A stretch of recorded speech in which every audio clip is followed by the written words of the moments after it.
Bass Angler Magazine readers. I'm Dave Ruckdeschel, and I'm out here at the pond today doing a little filming and a little photo shoot for you to go with my article about budget bassing and lizards. We've got partly sunny, partly cloudy conditions today. It almost doesn't really know what it wants to do out here. Plus we've got some cold wind. I'd say the air temperature is probably about 45 degrees for mid-March. That's pretty cold. What that's done is that's probably shut any bass down in this pond. But I'm out here today offering you some tips on how to use these lizards and get the most out of your money. A lot of guys, I think, have forgotten about this lizard, and so they've switched over to other baits. You've got beavers, you've got tubes, you've got magnum finesse worms, regular finesse worms, Senkos, slim Senkos, you've got swimtails, you've got all kinds of stuff out there. And so I really think the lizards have gotten forgotten by about a lot of bass anglers out there. And here's the interesting thing. Last time I was at the Academy Outdoor Sports Store, the lizard was the cheapest thing on the shelf.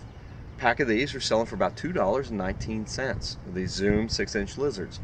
That was by far the cheapest bait that you could buy off the shelf. And so that makes it a budget tip right there.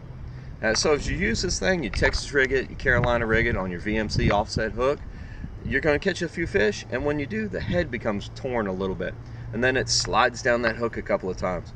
Well, what some guys do is it's done. They just put it away. But no, it's not.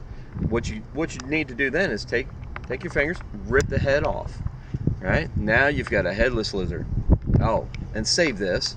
Put that in your pocket, put it in a Ziploc bag, throw it in a boat container. I see a lot of guys take plastics and they just chuck them into the water. That's bad. Pollution, plus the fish eventually eat them, and then it actually harms the fish in the long run.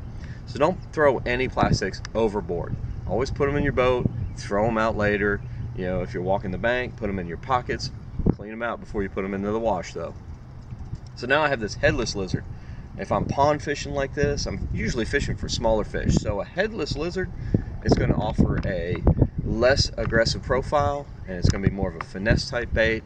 Smaller bass are more likely to go after it. Right? Then also what you can do is take the limbs, rip the limbs off. Now you've got your slim bait here, almost like a worm with little extra limbs, and of course the tail there. Now you continue to use this, again, very successful, bank fishing, pond fishing, smaller things, shaky head this if you wanted to. There's no telling, there's no limit to what you can do with this. The tip will become ripped again if you're Texas rigging it, Carolina rigging it. What I usually like to do is rip it again, right below where the first top limbs were, and now I've got an awesome jig trailer. Put this on your jigs. It's way less bulky than some of the other beavers or things like that. Plus you still got the action of the tail and the two legs. Heck, you could even rip off the last two legs if you want. And then check this out. That is probably the coolest thing right there.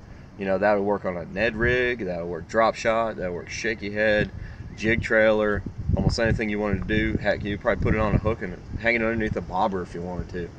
All right, if you got kids fishing with you. So there you go. There's my tips for you. I hope you put them to good use. Get out on the water, and I hope it catches you some more bass and saves you some bucks in the meantime doing it. Thanks again. I'm Dave Ruckdeschel, and I hope you enjoyed my article, and thank you for tuning into this video.